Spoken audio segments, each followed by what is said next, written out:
Hello, people. We are here for another talk in the DebConf 21. This talk is Debuginfod on Debian with Sergio. Sergio is a Brazilian who lives in Canada. He's a Debian developer for 3 years and Debian contributor since 2013. Currently, he maintains the debugging service on Debian. Let's watch the his talk, and he will be here for answer some questions at the end. Hello and welcome to the Debuginfod on Debian presentation. I'm Sergio. I have initially set up the service and have been maintaining it ever since. My purpose with this presentation is to introduce Debuginfod for those who don't know it, to show how to use Debuginfod on Debian alongside with GDB, and last but not least, to talk about the future plans for the service. So let's start. What is Debuginfod? It is a relatively young project. It was started in 2019 by some toolchain engineers at Red Hat. And according to its own description, it is a client server that automatically distributes ELF, Dwarf, and source code from servers to clients such as debuggers across HTTP. So it's the traditional client server protocol and service. So there's not much to it, to be honest. The goal is to replace the need for installing DBGSIM files on your system. It can do more than that, as its own description says. So it can, for example, be used to distribute source code also over HTTP. But unfortunately, because of Debian's build system limitations, it is currently not easily feasible to do that. Other distributions, Fedora is the example that comes to mind. They do use this feature from Debuginfod with a lot of success, actually. So they distribute source code along with Dwarf, and it's very cool. But we distribute Dwarf, and in my opinion, it's already a big progress over what we have. So how does the service work?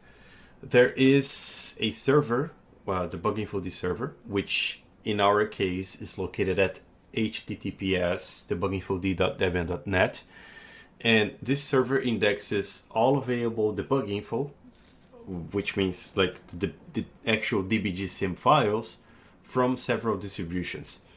In our case, unstable testing, stable experimental, and others. So how does it index the debug info? So it basically reads every DBGSIM file, and it scans for the build IDs inside those object files. So the build ID is a hash that is generated by a compiler, GCC in our case, automatically when you compile an object file, including debug infos. So with these build IDs, Debuginfod is able to correlate, one or more build IDs to a DBGSIM. And when there's a request for a build ID, then it knows which DBGSIM it needs to unpack and transmit. So on the client side, debugger-like tools, and I think GDB is the most famous one here, they link against libdebuginfod, which is a library distributed under the elf-utils project umbrella. And this library provides the client support for the Debuginfod protocol. So when the debugger tool needs a certain debug info, it will contact the Debuginfod server. And the way you specify it, the way you tell the client which Debuginfod server you should contact, is via this Debuginfod URLs a shell variable, and I'm going to talk a little bit more about it later.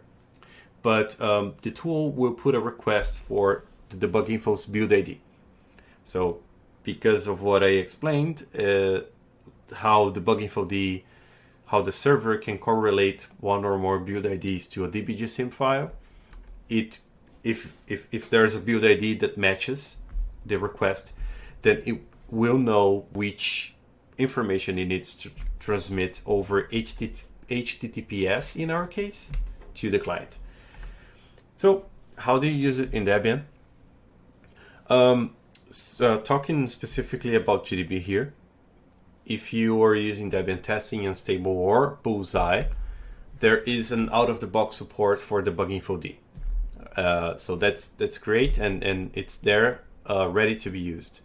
Unfortunately for Bullseye, it wasn't possible to include automatic support for our service. So this means that when the user installs this GDB on Bullseye, the apt will not ask him or her if they want to use the debuginfod.debian.net servers. So some manual configuration is needed in this case. It's obviously very easy, like it's just one line, as you can see, like it's just an export of the Debuginfod URLs variable, and I did my best to document it. I wrote an extensive wiki page on wiki.debian.org. I wrote a blog post explaining the service, which was eventually indexed by our Planet. And I'm giving this presentation, and whenever I have the chance, I talk about the service to other people. So hopefully the word is getting around and people are aware of how to use it. So let's see the magic happening and see why this service is so powerful. So here I have a VM running Debian Unstable, and with everything installed already. So GDB, lib debuginfod, and everything needed. So I just want to show, since this is unstable, I just want to show the DebConf query that the user will see when they install GDB or any package that links against lib debuginfod. So there's this query which basically asks the user if they want to use Debian's Debuginfod server to download debug symbols, and it defaults to no here. So out of respect for the user's privacy, but I'm hoping that most people will answer yes here and will start using the service more and more.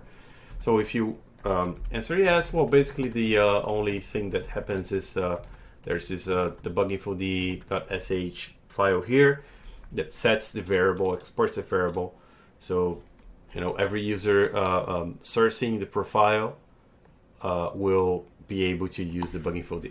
So logging out here, going to our user. As you can see, the variable is set here. So I'm just gonna unset it just to give you an example of, I'm pretty sure most people know it, but how the world is without the Debuginfod. So just for testing purposes, let's debug GDB itself. So how cool is that? And let's just start by installing the source code for GDB, and the source is here. And now let's invoke GDB against itself. So the first thing you notice is that GDB wasn't able to find any debugging symbols here for the binary, which is absolutely expected because I don't have any dbgsim files installed in this system, and I don't even have the Debian debug repository configured. So there's no debug info at all for GDB here. So this means that if we try to start the program, and start on GDB means put a temporary breakpoint on the main function and then run the program. The first thing GDB will say is what is main. Like I wasn't able to find any function called main, and that's because it doesn't have any debug info. It tries to be helpful here, and it tries to ask the user like, would you like me to create a pending breakpoint for a possible function called main that will maybe be present in a future shared library, which in our case is absolutely worthless, because as we know, main is not in any shared library, and even if we say yes here, it doesn't do anything. It doesn't work. As you can see, like it actually started the inner GDB, the GDB that we are debugging, and no breakpoint was hit. So the GDB was started, and this prompt here that you see is the inner GDB's prompt actually. So this means that the start command didn't trigger any breakpoints, and it was useless. So let's get out of here, and let's do our magic with Debuginfod. So Debuginfod, Debian.net, and then let's try again. Let's and wow, you noticed something different already, and what's happening here is GDB noticed that it doesn't have any. It tried to read symbols, debug symbols from for the binary it's debugging. It couldn't find anything, and then it started downloading things, because we instructed it that if you don't find anything, go to this service and go to debuginfod.debian.net and try to find something there. And it did, and it downloaded, and then it was able to read the debug info that it just downloaded. This is a bug that I think has been fixed already upstream. So of course the binary we're debugging is not in my home, so it's in /user/bin/gdb. But anyway, there's also something else that I need to do here to properly debug GDB itself in this case, which is basically instruct GDB about where it needs to go to find the source code for this program. So this is a reflection of what I mentioned earlier about Debian's build system's limitations, and because of the way things are built in our build Ds, and we have to do this tricks here and there on GDB. So yeah, this just instructs GDB to go to this directory here if it needs to find the source code. So now the next thing we do is start. And well, before we do that, I'd like to say, like, this is one of the best things that I find about Debuginfod, which is when you start the program, you're gonna see like a lot of downloading separate debug info for, in this case, which means that Debuginfod is, or actually GDB is noticing that it needs debug info for each of these libraries, and each of these libraries is a library that GDB links against. And in this case, Debuginfod is doing everything automatically for us, and we don't need to worry about just finding the library version, downloading the right DBGSim for it, keeping everything up to date. Of course, I know that there is a tool on Debian to help automate that. If you're like, if you want to install all of the DBGSim files for every library that your program links against, there's a way to do that. But as you can see, like, I didn't need to run anything. Like, GDB itself took care of everything for me, and Debuginfod behind the curtains. And then, like, as you can see, and as expected, the breakpoint that the start command put has hit, and this is great. So we're actually inside the breakpoint. I'm gonna go into the TUI text user interface for GDB, Ctrl+XA if you don't know, and here is just like a normal debug session. So you can put a breakpoint on a function, You can continue, you can next, you can step, you can do whatever you want here. And it's all backed by Debuginfod. So just a last thing here. Everything has been downloaded into this .cache Debuginfod client directory. So you can see there's a lot of stuff here. You can delete, you can remove this directory like anytime you want. The only thing that will happen is when you start GDB again, you will have to re-download everything. But that's expected, of course. So back to the presentation, and just finalize things because we're almost out of time. So future plans for this service. First thing I'd like to do is make it an official Debian service. So it's currently running on the Debian.net domain. Even though Debian is sponsoring the hosting for the service, it will be awesome to have DSA, take care of it and under their umbrella, of course. And not only because it will give the service a more formal presentation for users, but also because it will help fulfilling the second item in this slide, which is to index and serve debug info from snapshot.debian.org. If we can put the Debuginfod service running, for example, on a machine that is close to the machine that runs snapshot, then maybe we can even index things over NFS, and it will be great.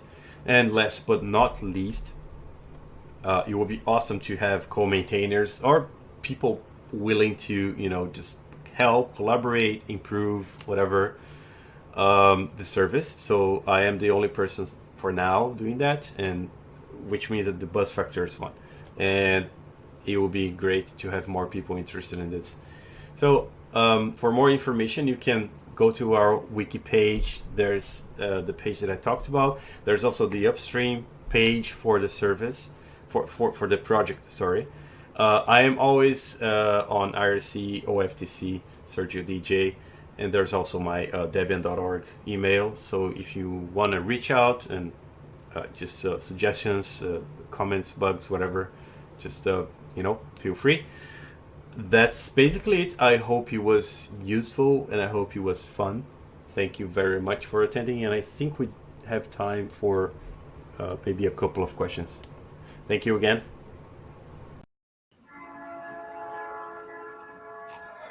Thanks, Sergio, for this talk. It's a very nice tool for Debian. Let's see if we have any question to answer. Let's see. We have one here. What's the name of the tool to automate the GDB processes? Do you know? Yeah, so I think, to be honest, I've never used it, but I think it's defined DBGSim packages from the Debian goodies package, so which is actually available from Buster onwards. I think it also helps finding the library, the shared library, the DBGSim files. But as I said, I've never used it, so I use Debuginfod now. So nice. We have another question now. Is it possible to limit what debug packages are downloaded, so one can skip downloading all the shared libs one doesn't need? I mean, I think you can.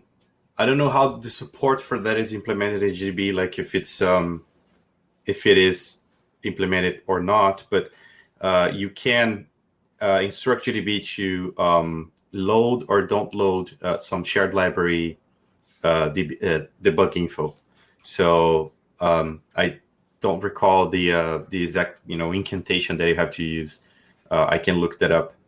I don't know if Debuginfod itself offers a way to do that, but I think you can do it through GDB. Very nice. Our time is is done. But thank for your talk, and let's enjoy the rest of DebConf. Thanks, guys. Thank you.